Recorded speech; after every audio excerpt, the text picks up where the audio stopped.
quando você traz toda essa fala sobre os dados, né, e como dados apoiam e suportam o processo decisório, não tem como a gente deixar de lado a discussão sobre a LGPD, ou mesmo para empresas que têm operação na Europa e nos Estados Unidos, as legislações de proteção de dados europeia e americana, que ainda vai tomando forma, né?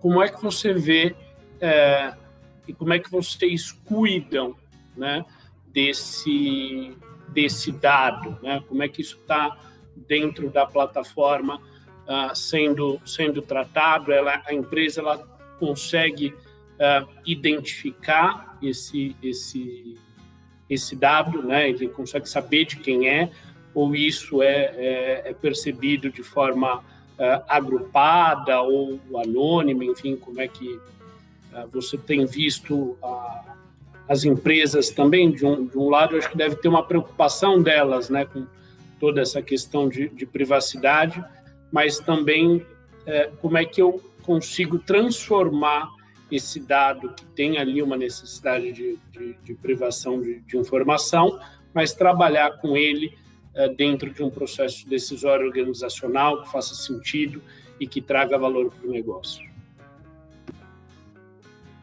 É engraçado, né? Porque a gente está na onda da LGPD, e é só, 2021, né? Só que isso é tão antigo, cara. A Alemanha já faz isso desde 1970. Inclusive, a LGPD nada mais é do que uma consequência da GDPR, que é a lei europeia, né, que rege aí a proteção de dados, que inclusive é muito mais rígida do que a nossa LGPD. E foi através dessa regulação, né, dessa lei GDPR, que o Brasil foi convidado aí a desenvolver os seus parâmetros e as suas leis, porque só assim poderia continuar realizando relações comerciais com esses países, né? Então, a gente está falando aqui de uma tecnologia originalmente americana, né, mas que é global, implementada em mais de 3 mil empresas do mundo. E aí vale um destaque, porque são as maiores empresas do mundo. A gente está falando de empresas como McDonald's, Airbnb, Nike e tantas outras, que certamente tiveram ali seus pré-requisitos, né, de proteção de dados atendidos pela tecnologia, mas vale também a gente olhar pela ótica aqui do nosso mercado e entender o seguinte, né? Bom, a tecnologia ela é homologada para a organização no modelo de contratação SaaS. Então, você usa o software e opera a sua instância de dados ali dentro, né? Só que a tecnologia, ao coletar dados dos seus colaboradores, se compromete com a proteção dos dados, né, e com o anonimato da informação. Então, nada na tecnologia é evidenciado ao nível do usuário, né? Eu nunca vou saber, por exemplo, a opinião do André, mas eu vou saber a opinião do grupo pertencente, né, do André.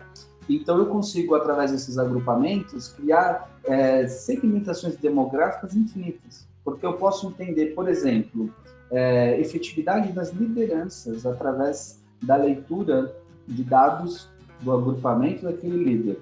E se o líder tiver menos de 5 liderados, ele não tem consolidação de dados. Então, é só a partir do 5º respondente que começa a se criar leitura de dados, né, para que justamente seja preservada essa questão.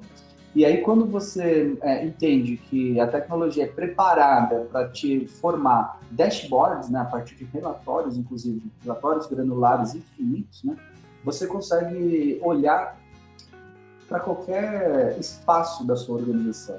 Então, você pode pegar um indicador, por exemplo, de inovação e entender a satisfação ou a neutralidade ou a insatisfação desse indicador por departamento, por liderança, por squad, por projetos, nesse caso, né? Por tantos outros, né? Por país, por cidade, estado, região, por sexo, né? Por gênero, na verdade, por faixa etária, por tantas outras formas, e que o dado, né, que pertence ao usuário, aquela resposta individual, não faz o menor sentido. né? Porque ele só vai ser um dado de impacto para o indicador quando a maioria representar ali uma necessidade de atuação. E aí, Gabriel, fazendo também um paralelo a isso, a gente, na tecnologia, a gente celebra, né? Na verdade, a gente apresenta ações que precisam ser tomadas de imediato, porque elas impactam o indicador negativamente. Inclusive, existe um benchmark que te mostra, né, o quanto esse impacto é positivo ou negativo com relação à média global de companhias. Então, sei lá, aqui somos encorajados a inovar através de iniciativas mal-sucedidas. Você enxerga que isso é um fato crítico, é um fato mais crítico ainda no seu departamento de finanças, e quando comparado a esse benchmark global, você é 31% negativo. Ou seja, é um problema evidente a ser trabalhado e ponto final. Só que, de um outro lado, a tecnologia também evidencia pontos positivos que você precisa celebrar e manter. Então, aquela questão do NPS, né, do promotor e do detrator da cultura, também fica evidenciada. E você, quando está fazendo análises através de dashboard, consegue configurar isso por visões.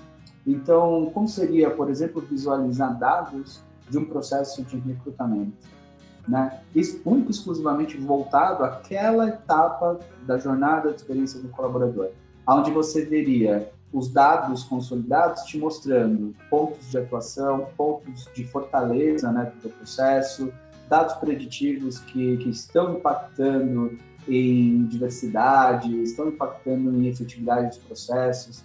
Então, a gente está falando sobre isso e com todo esse respaldo, né, da GDPR, da LGPD, com certeza, e mais que isso, do conceito, né, de pulse com anonimato, aí, preservando a opinião individual dos colaboradores.